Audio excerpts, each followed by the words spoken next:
ultimately, gold and silver go higher in the face of a dollar that falls. And I don't know if it's gold and silver going higher as much as what JP Morgan is saying is that the dollar has to fall. And that's really what I think ultimately will happen. Now, when you look at what's happening around the globe, the de-dollarization, the de-treasurization, a growing union of countries, as we've talked about forever, why would anyone want to hold treasuries? You look at gold, it's up 9.9% on average for 25 years. That's doubled the pace of the 10-year treasury. And we've proven to the world that we don't like what you're doing. We'll take your treasuries and might even give them to the country or buy weapons with the proceeds and give to the country you're in a war with. That's a very tough thing to come back from. So I think ultimately it leads to more of the same. Countries seeking alternatives to the dollar, seeking alternatives to the treasury. Read Zoltan Pozsar. This is Bretton Woods 3, all about commodities. And it's also a country that has obligations that will be very difficult to meet just from tax revenue. So where are your options?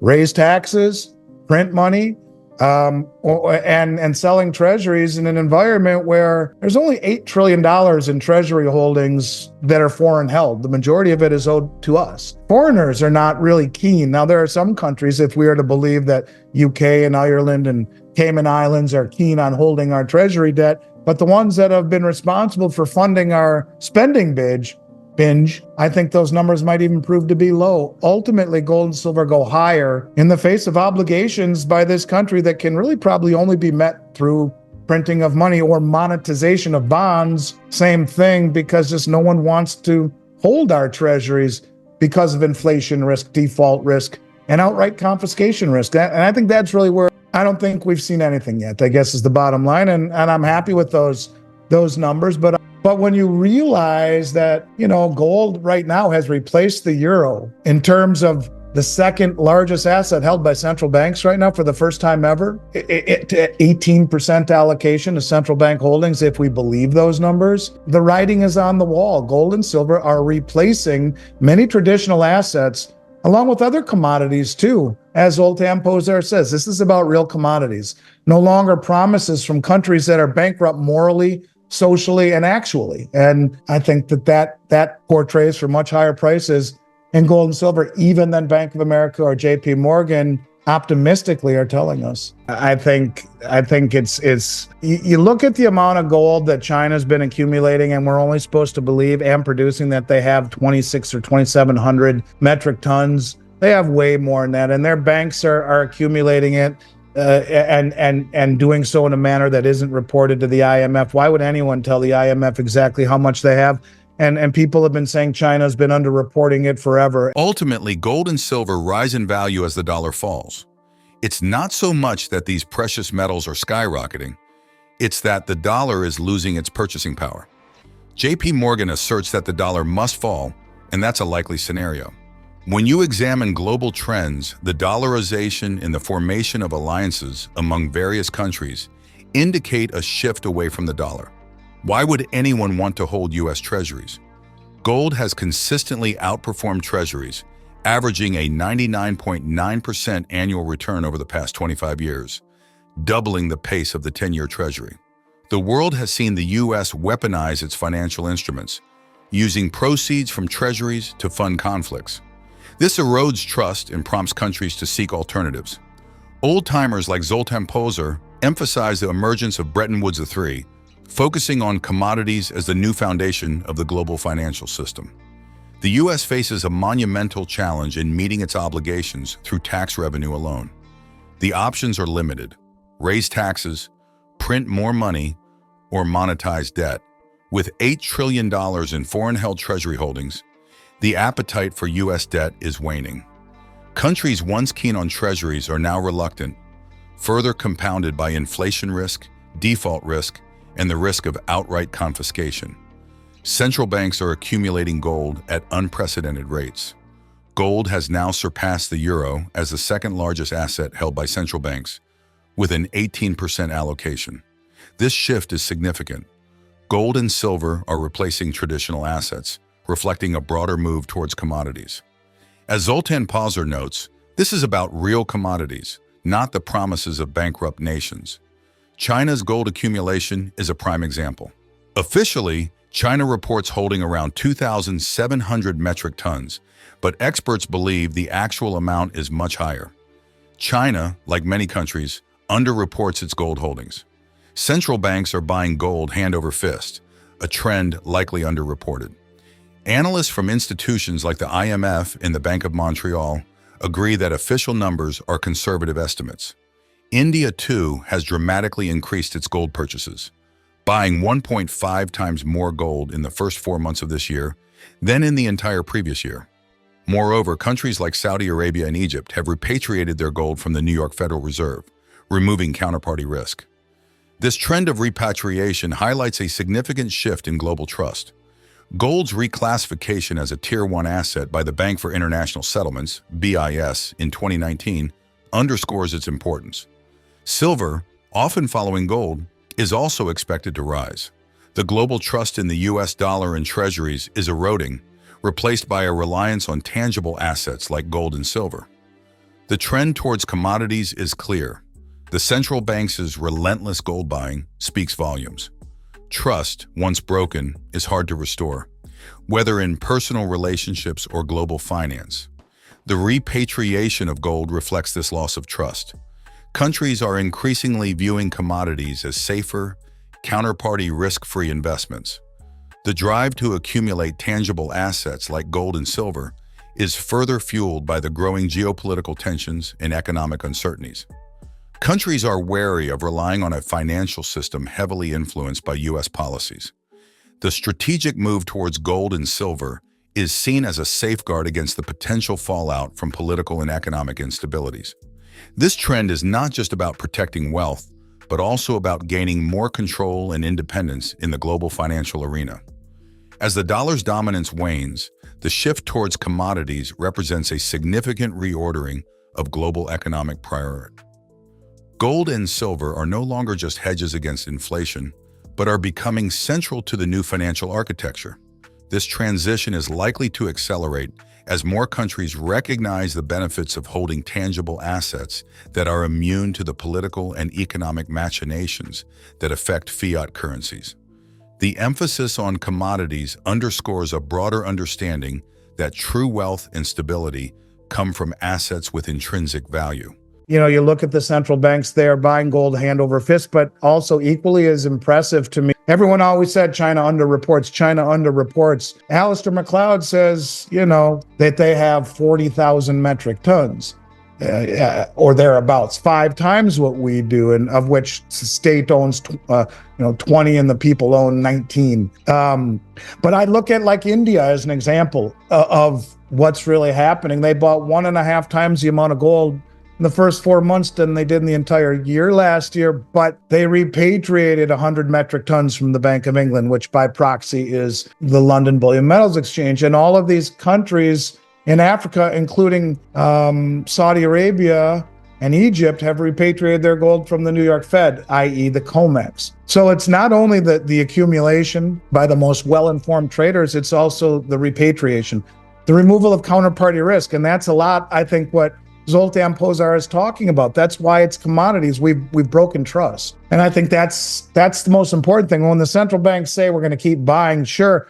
I would argue that the numbers that we all are led to believe are way underreported. The IMF says that, the analysts at Bank of Montreal says that, and everyone has said that about China in particular for years, going back as far as I can remember. So I would simply say that there is no reason for gold to have been reclassified Tier 1. And when I say gold, silver is part of gold. And as one goes, so too will the other ultimately, for different reasons now. But one's not going to the heavens without the other one coming with. But I think when you see the repatriation, it speaks volumes. It's about the loss of trust. This is what it's all about, the loss of trust. And can you put Humpty Dumpty back together? Don't know. The trust is something that I think is very difficult to get back once you break it in any form of life, whether it be relationships or in this case, the world reserve status or the center of free trade. People look at this country differently now maybe the most important way is the risk of having assets in treasuries as savings. Instead, they're looking at commodities, which I think have no counterparty risk, and the relevance of how important they are moving forward. I think Zoltan nailed it. So yeah, it doesn't surprise me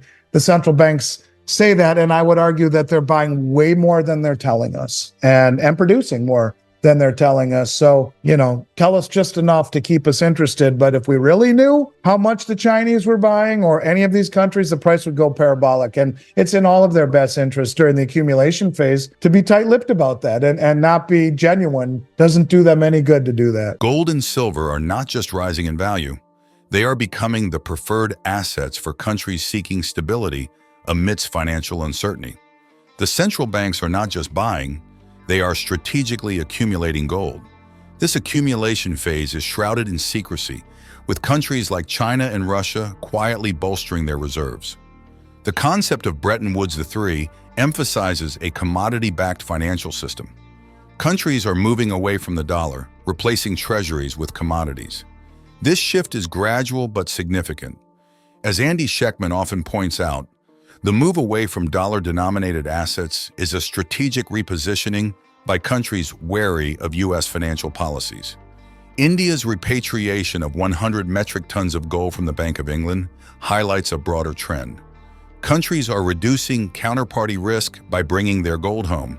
This move is not just about safety, but about sovereignty. The accumulation and repatriation of gold signify a loss of trust in the global financial system dominated by the U.S. dollar. The significance of gold's reclassification as a Tier 1 asset cannot be overstated. This move by the BIS signals a recognition of gold's enduring value. Central banks are not just hedging against inflation, they are preparing for a new financial order where commodities play a central role. Silver, often overshadowed by gold, is also a critical part of this shift. As industrial demand for silver grows, its value is expected to rise alongside gold. The strategic accumulation of silver by countries like China and India underscores its importance in the emerging financial landscape. The secrecy surrounding gold accumulation is strategic. If the true extent of gold purchases were known, prices would skyrocket.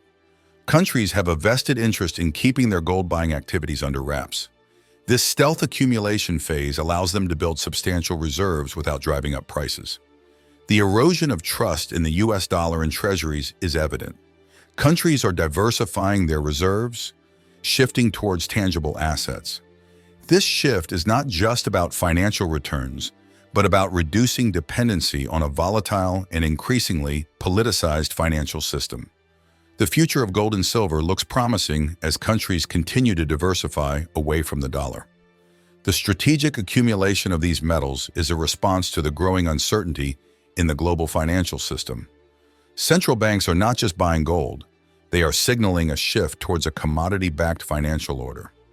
The concept of Bretton Woods III highlights the role of commodities in the new financial landscape. Countries are moving away from the dollar, replacing treasuries with gold and other tangible assets. This shift is gradual but significant, reflecting a broader loss of trust in the U.S. financial system. India's repatriation of gold from the Bank of England is part of a broader trend. Countries are reducing counterparty risk by bringing their gold home. This move is about safety and sovereignty, reflecting a loss of trust in the global financial system dominated by the U.S. dollar. Gold's reclassification as a Tier 1 asset by the BIS underscores its importance. Central banks are not just hedging against inflation, they are preparing for a new financial order where commodities play a central role.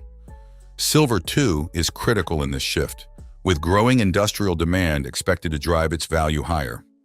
The secrecy surrounding gold accumulation is strategic. If the true extent of gold purchases were known, prices would skyrocket. Countries have a vested interest in keeping their gold buying activities under wraps.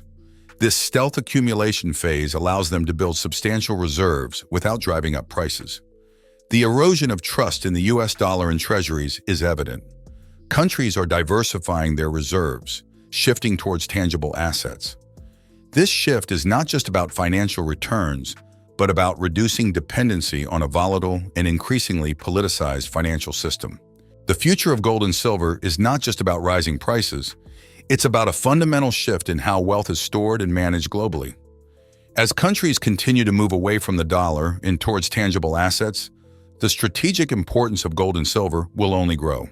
This shift is not just about financial returns, but about long-term stability and sovereignty. By accumulating gold and silver, countries are preparing for a future where commodities play a central role in the global financial system. For American and allied viewers, it's essential to recognize the strategic importance of gold and silver in protecting your wealth. As the global financial landscape shifts, holding tangible assets like precious metals can provide a hedge against economic uncertainty. Investing in gold and silver is not just about financial returns. It's about preserving your financial sovereignty and reducing dependency on a volatile financial system. By accumulating gold and silver, you are positioning yourself to weather economic storms and ensuring that your wealth remains secure in an increasingly uncertain world. In addition, consider the broader implications of this shift. As countries move away from the dollar, the U.S. and its allies must adapt to maintain their economic influence.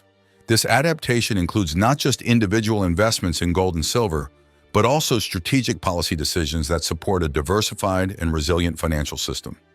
By staying informed and proactive, American and allied viewers can navigate the challenges of the evolving global economy and secure a stable financial future. Understanding the importance of tangible assets will be crucial in maintaining financial stability and independence in a rapidly changing world. If you want to stay most up to date on the silver and gold markets, make sure to subscribe to my daily 5-minute silver and gold newsletter. It provides the latest expert insights, breaking news, market trends, and investment strategies, all in a concise format. Click the first link in the description to join thousands of others and enhance your investment knowledge right now. If you enjoyed this video, please give it a thumbs up and subscribe to my channel. Your support helps me stay motivated to bring more valuable content to you. See you in the next video.